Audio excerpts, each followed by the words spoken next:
think this girl does not deserve a feature-length film. You want to trash that legacy? That company that now Disney has screwed up the last 5 years trying to please a small percentage of minorities in America? Yeah, we're sick of it. So the more you do this, Disney, Zegler, whatever her name is, yes, this is exactly the backlash you're going to get from parents who have kids who are your customers. You're supposed to win parents over. You're talking to kids, the parents pay for the tickets. You have to be a dummy as a marketer. If I'm Bob Iger, you know what we're doing? Emergency meeting. We're putting Snow White on hold for 2 years, and guess what? Pay her a couple $1,000,000, go away. We're going to bring another person to play this role because you just screwed this thing up. At this point, Rachel Zegler may be her own worst enemy because she simply cannot seem to get a break.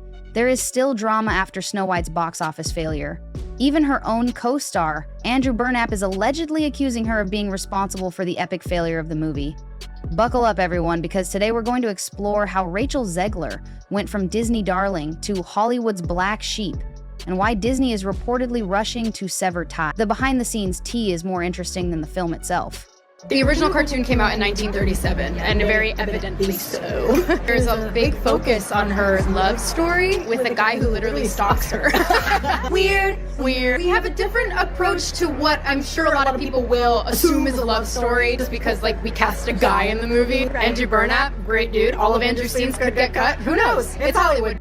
Many people thought that the numbers would gradually start to rise as more and more people chose to see the beloved classic after Rachel Zegler's film had a shocking opening week. However, you were all wrong. Just went from bad to worse for Snow White, and it's shaping up to become one of the biggest bombs of all time. In a shocking 66% week-over-week decline in theater attendance in its second week, Snow White set a new low for Disney and set a highly undesirable record. Snow White Remake is now one of the lowest rated films in IMDb history. This is such a poor reception for a Disney princess movie, and I'll be surprised if it even has a 1-star tomorrow because the bad reviews keep pouring in by the second. This drop-off, everyone, is worse than Dumbo's in 2019, making Snow White, directed by Rachel Zegler, the worst Disney live-action remake ever released in the second week. During this catastrophe, Rachel Zegler made herself the laughingstock of Hollywood in an effort to salvage her career and persuade people to see the film.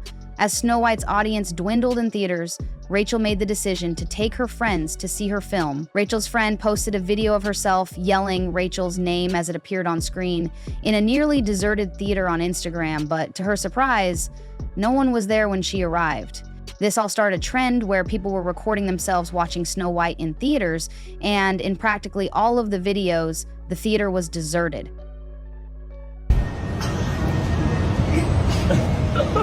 As this trend continues, there are rumors that Rachel Zegler is not being well received by Disney executives, and there are even unverified reports that she has already been fired. Wow, people love me.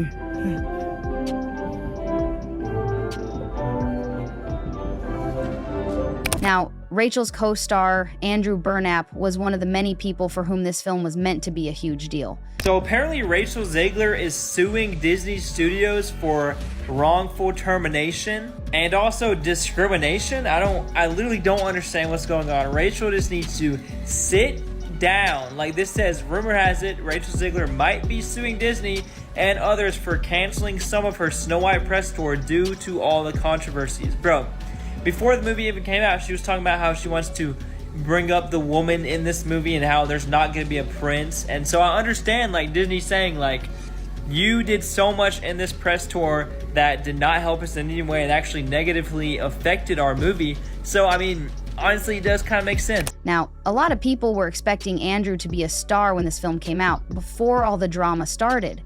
In an interview with People magazine, he even expressed this opinion. After Andrew advised me to prepare for the audition and then promptly forget about it, I received an email weeks later stating that they would like to see me again. When I was told that I had been hired, I remember being outside and sitting on the ground thinking, wow, my life is really gonna change from here. I responded, you've got to be kidding, and the next time they said, you're going to go in for a chemistry read with Rachel Zegler. Undoubtedly, things have changed, but not in the way Andrew had hoped. You see, even before the film's production was complete, Rachel had already started to undermine Andrew's efforts and even his role in the film. Throughout the press tour, Rachel gave the impression that she felt she was the Snow White Messiah and that she was too good for the part. She used every opportunity to criticize the original film and Andrew's character, calling it outdated. And let's face it, we all knew she was keeping her thoughts to herself. Worsened the situation overall. Snow White's romantic interest was referred to by Rachel as a strange stalker. She discussed Andrew's character in an extra TV interview, saying, "A guy that literally stalks her. Weird. Because we have a great guy named Andrew Burnap in the film. I'm sure many people will think it's a love story, but we take a different approach. However, it has nothing to do with the love story, which is absolutely amazing." She's not going to be safe with the prince, and she's not going to be dreaming about true love. You know, the original cartoon came out in 1937, and very evidently so. There's a big focus on her love story with a guy who literally stalks her. Weird. Many people were offended by this particular remark, including David Hand, the son of the original supervisor of Snow White and the Seven Dwarfs. According to David, Rachel's remarks showed no regard for the work that Walt Disney and his father accomplished so many years ago. "I would never want to box someone in and say, if you want love, you can't work, or if you want to work, you can't have a family." In an interview with Variety after the outcry from you all was so intense that Disney forced Rachel to take back her remarks, "It isn't true and never has been. When jokes don't work or things are taken out of context, it can be really upsetting. The romantic tale is crucial." Many people wrote that although we were always doing that storyline, we were no longer doing it. That day, it simply wasn't the topic of conversation. It was widely known that Rachel and Gal Gadot didn't get along, so Andrew wasn't the only person Rachel was attempting to destroy. However, in contrast to Andrew ARA, Gal's personal life was impacted by her remarks rather than her on-screen persona. As you can see in a post related to the Snow White trailer from August 2024, Zegler expressed her support for Palestine on X. As everyone knows, politics is a contentious and powerful subject, and this instance was no exception. Gal Gadot has previously expressed her support for Israel during the Israel-Palestine conflict and served in the Israeli Defense Forces under the nation's mandatory military service laws. Surprise, surprise, this didn't go over well behind the scenes. Disney was rocked by Zegler's tweet. Many individuals who worked on the film's production were baffled as to Rachel's decision to use the film's promotion to make such a powerful political statement. The producer of the film, Mark Platt, flew to New York to talk to Rachel directly because things were so bad that Disney executives were blowing up her phone. At this point, Rachel's relationship with the Disney executives and producers was at an all-time low because she had been disparaging their film for almost 2 years, but they had already invested so much money in its production and promotion that they were essentially stuck with her, and she wasn't making things easy for them. Anyway, after Rachel started receiving death threats because she is Israeli, the fallout from her tweets started to get out of control. Disney had to hire more security for the gal because they got so bad. According to an insider, Rachel Zegler didn't seem to comprehend the consequences of her tweet, which made matters much worse.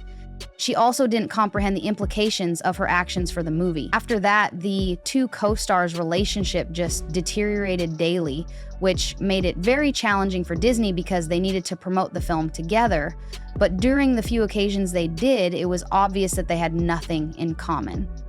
The two appeared to go out of their way to avoid one another even during the film's premiere, and Gal Gadot didn't even appear in Spain for the film's European premiere. $70 million on the film, the studio opted for a small LA premiere held Saturday in the middle of the day with limited press. Zegler greeted children dressed as Snow White. She was not at Disneyland on Sunday, where Gal Gadot promoted the film, surrounded by children dressed as her character, the evil. In addition to their significant age difference, Rachel is an aspiring actress and Gal is a mother of 4, so they have nothing in common. They did, however, have this terrible movie. An inside look at how strange things were between the two co-stars was provided by another source who spoke to People magazine. The drama in the movie irritates Gal. Filming was fun for her. She didn't mind Rachel, but they don't share anything and aren't friends. Together, they completed a task. Additionally, another source claims that Gad and Rachel did not agree. When it comes to such remarks, Gadot and Zegler think differently. Gal simply doesn't understand that you shouldn't criticize and create drama for a project you agreed to complete, and they weren't mistaken, because despite the drama surrounding Gal Gadot, Rachel continued to make things harder for Disney employees. She also started a feud with Trump and his followers amid all of the drama with Gal. Rachel went completely crazy on Instagram. "May Trump supporters, Trump voters, and Trump himself never know peace," she wrote in one post. She didn't stop there, though. CIS launched into a full-fledged tirade accusing Trump supporters of a serious illness and accusing them of adhering to a phony sense of security, masculinity, intelligence, patriotism, and humanity. To top it all off, she ended with a brazen F Donald Trump. As you are already aware, the internet took off after that. She was targeted by the MAGA crowd, who demanded that Disney remove her from the upcoming Snow White movie and threatened to boycott it if they didn't. Because Rachel was essentially telling half of their potential audience not to even bother coming to see their movie, Disney had had enough of her and was unsure of what to do with her. Since Rachel was seriously undermining them, they even flew out the film's producer once more so he could speak with her one-on-one and help her get under control. Following a series of back and forths, Disney sought the help of a social media expert in an attempt to control Rachel. Following that, Rachel apologized, saying, "Hello everyone, I want to express my heartfelt regret for the election post I made on Instagram last week. I allowed my feelings to control me. We are getting farther and farther away from understanding and peace because of hatred and rage, and I apologize for adding to the negative conversation. I firmly believe that everyone has the right to their opinion, even when it differs from mine," she added, adding that this week has been emotional for many of us. "I'm determined to make a constructive contribution to a better tomorrow." What do you all think? After all this drama, Rachel is paying a heavy price for what appears to have been her inability to control her speech, which could have cost her her career. Can Rachel bounce back from this catastrophe? Check out the next video and share your thoughts in the comments section below.